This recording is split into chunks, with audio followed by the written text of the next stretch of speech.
السلام علیکم، آپ دیکھ رہے ہیں نیوز ویوز، میں ہوں علی سرور۔ 27 ذی الحج 23 ہجری کو خلیفہ دوم حضرت عمر فاروق رضی اللہ تعالیٰ عنہ نماز فجر پڑھانے کے لیے مسجد نبوی میں تشریف لائے تو وہاں موجود مجوسی غلام ابلول و فیروز نے ان پر وار کیا، جس سے وہ شدید زخمی ہوئے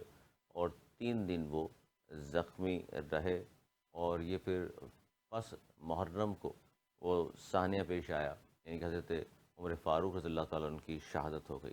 اس بارے میں بات کریں گے، ان کی شان کے حوالے سے بات کریں گے، اور انہوں نے جو حکومت کی بطور خلیفہ اور 27 سال کی عمر جب انہوں نے اسلام قبول کیا، اس وقت کے حالات پر ہم بات کریں گے۔ ہمارے ساتھ موجود ہیں علامہ عبدالباسط قردیزی صاحب۔ بہت شکریہ سر، کیا کہیں گے؟ آج خلیفہ دوم حضرت عمر فاروق رضی اللہ تعالیٰ عنہ کی شہادت ہے، اس حوالے سے۔ بسم اللہ الرحمن الرحیم، اللہم صلی علی محمد وعلی آلہ واصحابہ وبارک وسلم۔ جی بہت شکریہ حضرت، جیسا کہ حضرت میں فاروق رضی اللہ تعالیٰ عنہ کے بارے میں آپ نے ارشاد فرمایا، تو آپ کا نام جیسے بھی زبانوں پر آتا ہے تو انسان کے دل و دماغ میں شجاعت، بہادری اور ایک دلیری کا نام ذہن میں آتا ہے کہ حضرت عمر رضی اللہ تعالیٰ عنہ کا نام، کہ وہ اتنے شجاع اور بہادر شخص تھے کہ جو مراد رسول تھے۔ اور آپ کے بارے میں مختصر آپ کا تعارف کراتا چلیں۔ اللہ تعالیٰ عنہ کا نام حضرت عمر رضی اللہ تعالیٰ عنہ ہے، اور آپ کا جو آپ کی کنیت ہے وہ ابو حفص آپ کی کنیت ہے، اور لقب آپ کو آپ علیہ الصلوۃ والسلام نے فاروق عطا فرمایا، اور آپ کا سلسلہ نسب عمومی کچھ سے حضور علیہ الصلوۃ والسلام کی ذات مبارک سے جا کر ملتا ہے۔ حضرت عمر فاروق رضی اللہ تعالیٰ عنہ کی جیسی شجاعت اور بہادری والی ذات وہ مراد رسول جس طرح سے ہیں کہ آپ علیہ الصلوۃ والسلام نے دعا فرمائے کہ باری تعالیٰ مجھے ابو جہل یا عمر میں سے ان دونوں اشخاص میں سے ایک شخص عطا فرما، تو آپ علیہ الصلوۃ والسلام کی دعا اللہ رب العالمین نے قبول فرمائی، اور حضرت عمر فاروق رضی اللہ تعالیٰ عنہ کو ایمان کی دولت سے سرفراز فرمایا۔ اور پھر یہ ہر مسلمان کے لیے یہ سورج کی روشنی کی طرح یہ بات آیا ہے کہ جیسے بھی حضرت عمر فاروق رضی اللہ تعالیٰ عنہ نے اسلام قبول کیا، اور اسلام قبول کرنے والا واقعہ بھی بالکل روشن ہے کہ کس طرح سے آپ اپنی بہن کے گھر سے تشریف لائے، قرآن پاک کی تلاوت سنی، اور پھر حضور علیہ الصلوۃ والسلام کی بارگاہ میں جا کر آپ نے اسلام کی جو دعوت تھی اس کو قبول کیا، اسے اپنے سینے سے لگایا۔ آپ علیہ الصلوۃ والسلام نے آپ کی شجاعت اور بہادری دیکھتے ہوئے آپ کو مزید نعمتوں اور برکتوں سے آپ کو نوازا لیا۔ لیکن حضرت عمر فاروق رضی اللہ تعالیٰ کو آپ مسلمانوں کے دوسرے خلیفہ جب متعین ہوئے، آپ کو قائم مقام رکھا گیا حضرت ابوبکر صدیق رضی اللہ تعالیٰ عنہ کی شہادت کے بعد، تو حضرت عمر فاروق رضی اللہ تعالیٰ عنہ کی بہادری میں ہم یہ دیکھتے ہیں اور فخر سے کہتے ہیں کہ وہ عمر کے جس سے انسان کا انسان ہے شیطان بھی ڈرا کرتا تھا، بلکہ خود آپ علیہ الصلوۃ والسلام نے ارشاد فرمایا کہ عمر وہ ہے کہ جس سے شیطان اسے دیکھ کر اپنا راستے کو بدل دیتا ہے، اور انسان جو مطلب غلاظت میں مبتلا ہے، جو برے فعل میں مبتلا ہے، وہ انسان بھی اسے عمر کو دیکھ کر وہ اپنے راستے کو تبدیل کر دیتا ہے۔ یہ شجاعت اور بہادری اللہ رب العالمین نے آپ کو عطا فرمائی تھی۔ اسی کے ساتھ ساتھ میں اگر آگے حضرت عمر فاروق رضی اللہ تعالیٰ عنہ کا مقام و مرتبہ یہاں بیان کروں تو آپ رضی اللہ تعالیٰ عنہ کا تو مقام و مرتبہ خود آپ علیہ الصلوۃ والسلام نے بے شمار حدیث مبارکہ سے بیان فرمایا، کہ جو ایک بہت ہی مشہور و معروف حدیث مبارکہ ہے کہ لو کان نبی بعد لکانا عمر بن خطاب رضی اللہ تعالیٰ عنہ، اگر میرے بعد کوئی نبی ہوتا تو وہ حضرت عمر رضی اللہ تعالیٰ عنہ کی ذات مبارک ہوتی، لیکن میرے بعد نبوت کا سلسلہ ختم ہے، اس لیے میرے بعد کوئی نبی نہیں آ سکتا۔ جی بالکل، اور خاص طور پر چونکہ آپ شان بیان کر رہے ہیں ان کی بہادری کے حوالے سے، اور مسلمانوں کے لیے ظاہر اس دور میں جتنا کام کیا، مثالیں دیے کرتے ہیں لوگ کہ جی شاید سکندر اعظم نے دنیا فتح کر لی، لیکن آدھی سے زیادہ دنیا، اور اگر مربع میل کی میں بات کروں تو 22 لاکھ سے زائد مربع میل کا علاقہ انہوں نے فتح کیا، اور اسلام کے لیے بہت زیادہ کام کیا۔ اچھا، سازشیں تو ظاہر ہے اس دور میں بھی ان کے خلاف ہوتی رہیں، میں چاہتا ہوں تھوڑا سا اس حوالے سے بتائیے، کیونکہ یہ جو غلام تھا ابلول و فیروز، مجوسی غلام تھا، اور یہ مسجد نبوی میں موجود تھا جب وہ نماز فجر کی ظاہر امامت کے لیے وہاں تشریف لائے۔ جی بالکل یہ ابو لؤلؤ فیروز یہ ایک مجوسی شخص تھا اور اسلام کے ساتھ اس کا کوئی تعلق نہیں تھا. ہمارے ہاں ایک یہ کنٹروورسی پھیلائی جاتی ہے کہ نعوذ باللہ یہ ایک مسلمانوں میں سے ایک شخص تھا جو منافق اس میں تھا, لیکن یاد رکھتے تھے مجوسی شخص تھا اور اسلام کے ساتھ اس کا دور دور کے ساتھ کوئی تعلق نہیں تھا. اور یہ دور اس میں اتنا مبتلا تھا کہ حضرت عمر فاروق رضی اللہ تعالیٰ عنہ جیسے شخصیت, جب آپ نماز فجر کے لیے آپ جاتے ہیں اور مسجد نبوی میں آپ نماز ادا فرماتے ہیں. اچھا, اس میں علامہ صاحب اس میں قضا کلامی کی معذرت, اس میں بہت سارے لوگ جو آپ نے کہا نا کس طرح کی باتیں پھیلائی جاتی ہیں اور کہا جاتا ہے اس مجوسی غلام کے حوالے سے کہ بھئی اگر مسلمان نہیں تھا تو پھر یہ مسجد نبوی میں کس طرح موجود تھا وہاں فجر کی نماز کے وقت؟ اچھا ہاں بالکل, دراصل دور حاضر میں بھی اگر ہم دیکھتے ہیں تو اگر ہماری مساجد میں جس طرح سے آج مسلمانوں کا ایک کریکٹر ہے, مسلمانوں کے حالات ذات ہے, ہم دیکھتے ہیں کہ ہمارے اگر اندر کوئی ایسا شخص ہماری مسجد میں اگر داخل ہو جاتا ہے تو ہمارے پاس کیا اتھینٹک دلیل ہے کہ مسلمان نہیں ہے, یہ نان مسلم ہے. اگر ہماری مسجد میں کوئی ایسا شخص آ جائے, مثال کے طور پر ہم اس کو کس طرح سے پہچانتے ہیں کہ یہ مسلمان ہے, غیر مسلم ہے, یہ ہندو ہے, سکھ ہے, کون ہے, جب تک اگر اس کا مذہبی لباس اس نے زیب تن نہ کیا ہو تب تک ہم اسے پہچان نہیں سکتے کہ کون ہے. تو اسی طرح سے وہ مجوسی ابو لؤلؤ فیروز کی وہ مسلمانوں کے حلیے میں, مسلمانوں کے لباس میں وہ مسجد نبوی میں داخل ہوا, اور جیسے مسجد میں داخل ہوا تو آپ رضی اللہ تعالیٰ عنہ نماز چالک تھے اور اس نے زہر سے بجھا ہوا جو اس کے پاس خنجر تھا اس نے اس سے 3 بار آپ پر فرمائے, اور 3 بار اتنی شدت سے کی کہ آپ بالکل آپ کی جسمانی کیفیت وہ بالکل لاغر ہو گئی, آپ کی جسم میں طاقت نہ رہی, کیونکہ ایک زہر کا بجھا ہوا تیر اگر کسی شخص کو مارا جائے تو اس کا زہر کی ایسا تھا کہ وہ پورے جسم میں وہ سرائیت کر لیا, خون کے ذریعے وہ پورے جسم میں پھیل چکا تھا. اچھا, اس تاریخ میں یہ بھی آتا ہے کہ اس نے خالی 3 بار حضرت عمر فاروق کا نہیں کیے بلکہ کہیں اور لوگوں کو بھی اس نے زخمی کیا. جی تاریخ میں ہے کہ تقریباً کوئی 7 دیگر جو صحابی تھے وہ بھی زخمی ہوئے, اور بقیہ نماز جو ہے عبد الرحمن بن عوف رضی اللہ عنہ نے باقی نماز جو ہے کمپلیٹ کرائی. جی علامہ صاحب.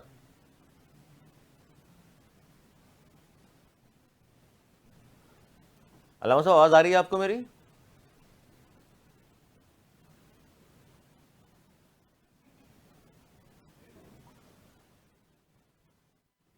اچھا جی, ہم گفتگو کر رہے ہیں حضرت عمر فاروق, سید عمر فاروق رضی اللہ تعالیٰ عنہ کے بارے میں, ان کی یوم شہادت کے حوالے سے. اور 1 محرم کو ظاہر ان کی شہادت کا دن ہے 24 ہجری کو, جبکہ 27 ذی الحج سن 23 ہجری میں بدھ کا دن تھا جب وہ نماز فجر کے لیے تشریف لائے اور امامت کرائی انہوں نے, نماز کے لیے کھڑے ہوئے, اور اس نماز کے دوران ہی اس مجوسی غلام نے ابو لؤلؤ فیروز نے ان پر وار کیے, اور کہا جاتا ہے جی پے در پہ انہوں نے وار کیے زہر آلود خنجر سے, اور جس کی وجہ سے وہ شدید زخمی ہو کر گر پڑے. اور یہ غلام جو ہے وہاں سے پھر علامہ صاحب اب آواز آ رہی ہے آپ کو؟ جی, تو ہم بات کر رہے تھے جی اس ابو لؤلؤ فیروز کے حوالے سے کہ انہوں نے زخمی کر دیا ان کو, اور بقیہ نماز جو ہے عبد الرحمن بن عوف نے پھر جو ہے مکمل کرائی. جی عثمان بن عوف رضی اللہ تعالیٰ عنہ کو اپنے مسلح پر کھڑا کیا, اور جو نماز کی بقایا تھی وہ آپ نے نماز کو مکمل فرمایا, اور اسی طرح پھر آپ کو واپسی آپ کے حجرے میں, آپ کے گھر میں آپ کو لے جایا گیا, اور ایک روایت کے مطابق 26 ذی الحجہ کو آپ کا یہ قاتلانہ آپ پر حملہ کیا گیا, اور پھر 27 ذی الحجہ کو 3 دن وہ ظاہر زخمی رہے. 27 ذی الحج کو یہ واقعہ پیش آیا ہے, 23 ہجری کا یہ واقعہ ہے, بالکل صحیح فرما رہے ہیں آپ, وہ 3 دن وہ شدید زخمی رہے. اچھا, جو آپ بات کر رہے تھے جی دیگر مسلمان وہاں جو موجود تھے, تاریخ یہ کہتی ہے جی 13 مسلمان دیگر تھے جن پر وار انہوں نے کیا, اور اس میں سے 7 شہید ہو گئے وہ بھی. جی بالکل, دراصل اس میں سے بعض روایت میں آتا ہے کہ 7 مسلمان جو اہل ایمان تھے, یعنی آپ کے ساتھ جو آپ کے نمازی تھے, وہ 7 تو اسی وقت جو ہے وہ شہید ہو گئے, ان کا انتقال ہو گیا, اور باقی جو 3 تھے یا بعض روایت کے مطابق 13 تھے، ایک روایت کے مطابق 9 تھے، ایک کے مطابق 7 تھے، تو ان میں سے 3 کا جو وصال ہے وہ پھر بعد میں ہوا۔ تو حضرت عمر فاروق رضی اللہ تعالیٰ عنہ کی ذات کے بارے میں اگر بات کریں تو حضرت عمر فاروق رضی اللہ تعالیٰ عنہ آپ 3 دن اسی کیفیت میں مبتلا رہے، آپ کا علاج بھی چلتا رہا لیکن آپ زخموں کی تاب نہ لا سکے، اور روایت کے مطابق آپ یکم محرم حرام کو آپ کا وصال ہوا، اور آپ کو حضور علیہ الصلوۃ والسلام کے قدم مبارک میں حضرت ابوبکر صدیق رضی اللہ تعالیٰ عنہ کے پہلوں میں آپ کے مزار شریف کو بنایا گیا، آپ کے قبر انور کو وہاں پر بنایا گیا۔ حضرت اور ابوبکر آپ صدیق رضی اللہ تعالیٰ عنہ کے ساتھ؟ جی جی، حضرت ابوبکر صدیق رضی اللہ تعالیٰ عنہ کی ذات مبارک تھا تو پہلے ہی حضور علیہ الصلوۃ والسلام کے قدم مبارک میں تھی، بالکل، لیکن آپ کی بھی خواہش تھی کہ مجھے بھی اگر روزہ رسول سے مجھے اجازت مل جاتی ہے تو میری بھی قبر کو حضور علیہ الصلوۃ والسلام کے پہلے میں ہی دفن کیا جائے۔ تو آپ کی ترجیح کو جب حضرت عائشہ صدیقہ رضی اللہ تعالیٰ عنہ کی بارگاہ میں پیش کیا گیا تو پھر آپ کی ترجیح کو سماعت کیا گیا اور اس کو قبول کیا گیا، اور اس کے بعد حضرت ابوبکر صدیق رضی اللہ تعالیٰ عنہ کے پہلے میں یعنی حضور کی ذات اقدس کی جو مزار انداز تھا جو پہلے سے موجود تھا، پھر ذات صدیق اکبر کی قبر انور تھی، اس کے بعد حضرت عمر فاروق رضی اللہ تعالیٰ عنہ کی قبر انور کو وہاں پر بنایا گیا۔ اچھا بالکل۔ اچھا اس میں علامہ صاحب میں چاہوں گا تھوڑی سی فتوحات کا ضرور ذکر کیا جائے سیدنا عمر فاروق رضی اللہ تعالیٰ عنہ کے حوالے سے، کہ ان کو کتنا فائدہ پہنچا مسلمانوں کو، اور جب خلیفہ دوم وہ منتخب ہوئے وہاں سے لے کر کے اور ان کی شہادت تک۔ حضرت میں ایک جملے میں اس کی بات کرنا چاہوں گا کہ اس دور میں مسلمانوں کو عروج یہ تھا کہ بڑے مجمع میں ایک خلیفہ وقت کے سامنے ایک بری عورت بھی کھڑے ہو کر حضرت عمر فاروق رضی اللہ تعالیٰ عنہ سے 2 چادروں کے بارے میں کلام کیا کرتی۔ بالکل، آپ کی دور حکومت میں ایک عورت کھڑی ہو گئی اور اس نے عرض کی کہ خلیفہ وقت آپ مجھے بتائیں کہ یہ 2 چادریں آپ کے پاس موجود ہیں، آپ تو اس کے حقدار نہیں ہیں، اگر دیکھا جائے تو مال غنیمت میں سے ہو یا مال میں سے ہو تو یہ دور حکومت میں اتنا مال نہیں ہے کہ آپ 2 چادریں لے سکیں، تو آپ کے پاس 2 چادریں آئی تو آئی کیسے؟ تو ہمارا مسلمانوں کو عروج یہ تھا کہ خلیفہ وقت کے سامنے کھڑے ہو کر وہ 2 چادروں کے بارے میں سوال بھی کیا جاتا تھا تو خلیفہ وقت 2 چادروں کا سوال کا جواب دیتا تھا۔ لیکن آج مسلمانوں کا جواب یہ ہے کہ اگر وہ کوئی بھی ایسے معاملات کی سوال کرتے ہیں تو ان کی آواز کو سفید پردہ کر دیا جاتا ہے، اس کی آواز کو دبا دیا جاتا ہے۔ تو یہ عروج اور زوال کے درمیان بہت سارا ڈفرینس ہے کہ مسلمانوں کا ایک عروج وہ تھا کہ 22 لاکھ مربع میل کی حکومت کرنے والا ایک عمر سوال کیا جاتا تھا کہ تمہارے پاس یہ چیز ایکسٹرا آئی تو آئی کہاں، اور آج اگر کسی سے جب کے حکمرانوں سے سوال کیا جاتا ہے کہ ہمارا گیس، پانی، بجلی اور دیگر لوازمات جو ضروریات زندگی میں سے ہیں وہ ہمارے اوپر میسر نہیں ہیں، ہم تک نہیں پہنچ سکتے، اس کے بارے میں ہمیں کیا بینیفٹ ملتے ہیں، یہ بالکل علامہ صاحب کو دبا دیا جاتا ہے۔ بالکل، اور یہ ابھی ریسنٹلی چونکہ آپ نے یہ بات کر دی تو اگر یہاں ہم دیکھ لیں تو حکومت نے اگر 37,000 روپے تنخواہ مقرر کی ہے ایک مزدور کی، تو جو مقرر کر رہے ہیں انہوں نے بھی اپنی تنخواہیں بڑھائی ہیں اور 2.5 لاکھ سے وہ 3.5 لاکھ پر لے گئے ہیں، یعنی کہ مزدور کی تنخواہ کچھ اور ہے اور حکمرانوں کی کچھ اور ہے، اور خلیفہ وقت کی ہم بات کر رہے ہیں تو صرف 2 چادروں کا سوال بھی ہو رہا ہے تو وہ جسٹیفائی کیا جا رہا ہے کہ جناب کہاں سے میرے پاس آئی ہیں، اور پھر انہوں نے پورا ان کو باقاعدہ طور پر جسٹیفائی کر کے بتایا کہ یہ چادریں اگر 2 میرے پاس ہیں آپ لوگوں سے زیادہ تو یہ ایکسٹرا کہاں سے آئی ہے میرے پاس۔ تو یہ صحیح کہہ رہے ہیں آپ، عروج تھا مسلمانوں کا، اور اب یہ زوال کہہ لیجئے، اس کو پستی کہہ لیجئے کہ اب ہم اتنے گر چکے پستی میں کہ اس طرح کے سوال کرنے کی بھی اجازت نہیں ہے۔ دیکھیں نا کہ آپ کے دور حکومت میں آپ نے تقریباً روایت کے مطابق 3,600 سے 2.5 علاقے آپ نے فتح کرنا، اور اسی طرح 5,000 سے زائد آپ کی مساجد کو تعمیر کیا، پھر غربا مساجد میگا ہوتے ہیں بزرگ اور جو شہری بالکل غربت میں تھے ان کی مالی مدد، مال کا چھوٹا قائم کرنا، عدم انصاف کے بچے بنانا، فیس کے بچے بنانا، تمام تر قانون کو آج کی عدالت میں بنایا گیا، فرمایا گیا، تمام ضروریات کو آپ نے سامنے رکھا، لیکن اس کے باوجود ہم اسلامی جمہوریہ پاکستان کی تراغت اور آتے ہیں، ہم یہ کہتے ہیں کہ ہم ایک مسلمان آئے چلے اس ملک پاکستان میں رہتے ہیں. ہم سالانہ طور پر حضرت عمر فاروق رضی اللہ تعالیٰ عنہ کا نام اسمبلیوں میں، عواموں میں، اپنے دیگر جلسے جلوسوں میں لیتے ہیں، لیکن ان کے طریقہ کار پر، ان کے بتائے ہوئے طریقہ کار پر، ان کے کیے ہوئے عمل پر ہم عمل پیرا نہیں ہوتے. ورنہ کہ وہ عمر کہ جو اپنے کندھوں پر بوری اٹھا کر ایک غریب کی مدد کیا کرتا تھا، وہ عمر کے جو رات کو گھوم گھوم کر مکہ کی سرزمین پر، مدینہ المنورہ کے اس رہنے والے رہائشیوں کے گھروں پر گھوما کرتا تھا کہ میری دور حکومت میں کوئی پریشان تو نہیں. یہ وہ عمر ہے کہ جو کہا کرتے تھے کہ اگر نہر کے کنارے اگر بکری کا بچہ بھی پیاسا مر جاتا ہے تو عمر اس کا جواب دے گا. تو مجھے بتائیں اس عمر کے ماننے والے، اس خلیفہ دوم کے تابع رہنے والے، آج یہ مسلمان آج پانی کے لیے ترس رہے ہیں، آج بجلی کے لیے ترس رہے ہیں، آج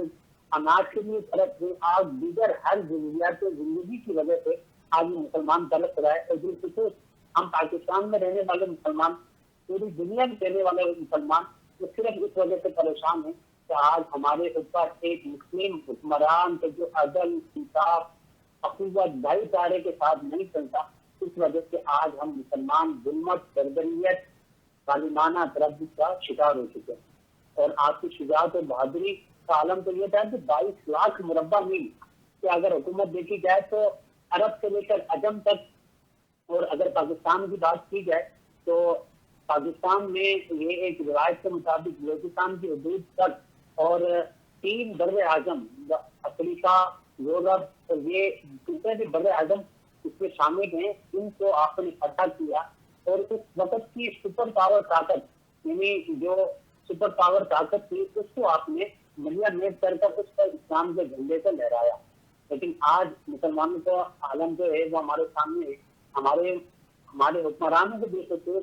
یہ چاہیے کہ حضرت عمر فاروق رضی اللہ تعالیٰ عنہ کی سیرت کو اگر پڑھتے ہیں تو اس پر عمل پیرا ہوں. تو دیکھیں کہ 22 لاکھ مربع میل کی حکومت کرنے والا شخص حضرت عمر وہ کس طرح سے اپنی رعایت کے ساتھ، وہ کس انداز کے ساتھ چلا کرتا تھا. اور آج چند ہزار میل کی اس عرض پاکستان پر بسنے والے مسلمانوں کے حاکم، وہ اس میں بسنے والے مسلمانوں کی وہ خیر خواہ نہیں کر سکتے، بلکہ اب تو عالم یہ ہے کہ جتنا ہو سکے دبایا جاتا ہے، جتنا ہو سکے ان پر ظلم و بربریت کا عالم ان پر پہاڑ سے ڈھا دیا جاتا ہے. آج تو ہم یہ بھی دعا کرتے ہیں کہ مالک تو ہمیں حضرت عمر فاروق جیسا حکمران ہمیں آج بھی عطا کرنا، تاکہ مسلمان پوری دنیا پر جتنے بھی ظلم اور بربریت کا شکار ہیں، ہمیں ایک ایسا لیڈر ضرور عطا فرما کہ جو آج بھی مسلمانوں کے سامنے کھڑے ہو کر ان کو فتح کا سورج عطا فرما دے.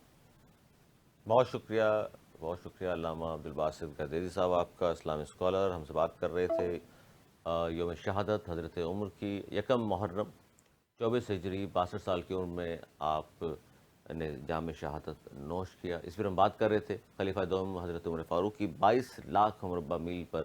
حکمرانی تھی، اور یہی بات وہ کر رہے تھے کہ جناب ایک زمانے میں مسلمانوں کو اتنا عروج تھا اور یہ پستی اور زوال کی حد ہے. اگلے پروگرام تک کے لیے مجھے اور میری ٹیم کو دیجیے اجازت. مولانا کے بعد